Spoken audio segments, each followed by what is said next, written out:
से मिले अइहा जवना में तू डोली में जइहा जवना में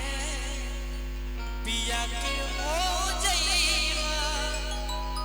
ए जानू उहे रिवाज में हमरा से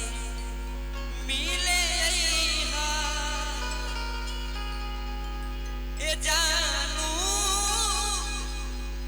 उहे रिवाज में हमरा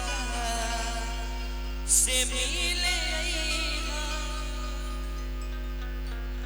अंतरा के भाव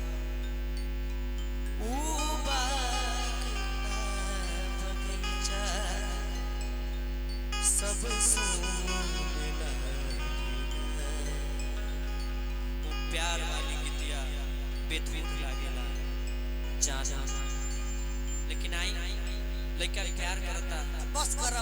दौड़े जस मेहराज से कहता इतना प्यार दिल में बस गइल बानी। सुनो ना इतना प्यार मत कर बबुआ अब तेरा आगे बढ़े के कि बस गइलू दिल में डललू मुश्किल में हमारा दिलवा के तेज धड़कनवा कइलू हो। और ये आगे आई तोहरे से कहत हनी कि बस गइलू दिल में डललू मुश्किल में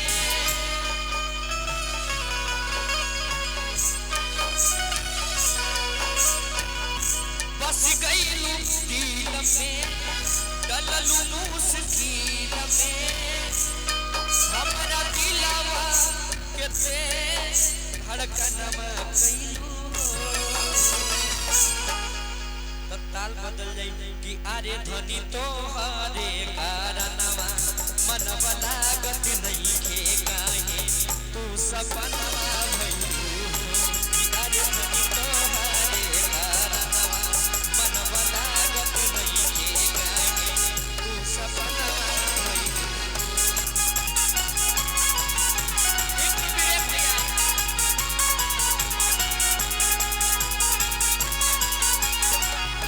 बस गइलू दिल में डललू मुश्किल में बस गइलू दिल में डललू मुश्किल में हमारा दिलवा के तेज धड़कनवा कइलू हमारा दिलवा के तेज धड़कनवा कइलू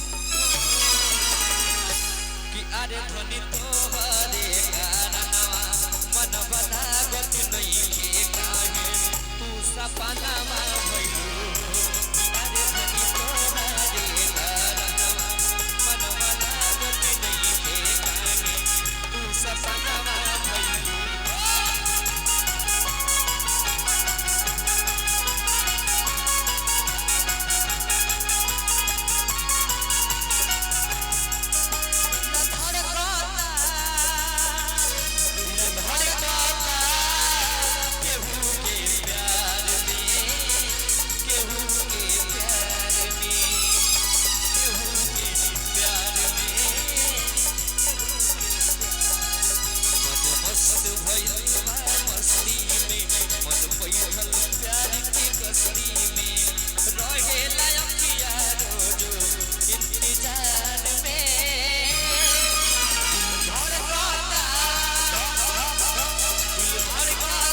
होश में पानी ना ना ना ठीक बा चल मार मार देखी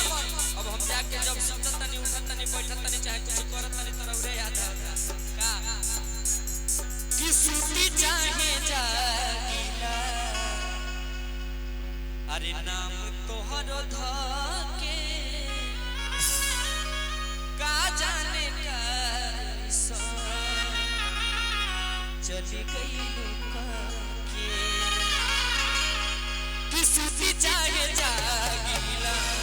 नाम तोहर धके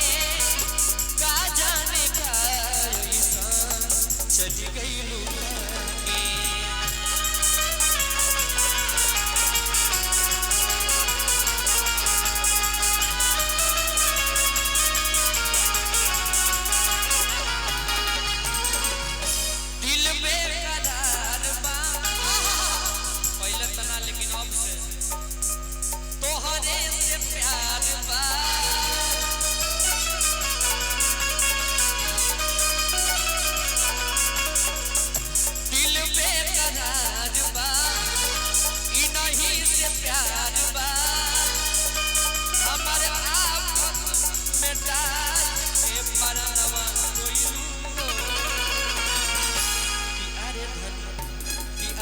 अरे धनी तोहरे कारणवा मनवा लागत नइखे काहे तू सपनावा भइलू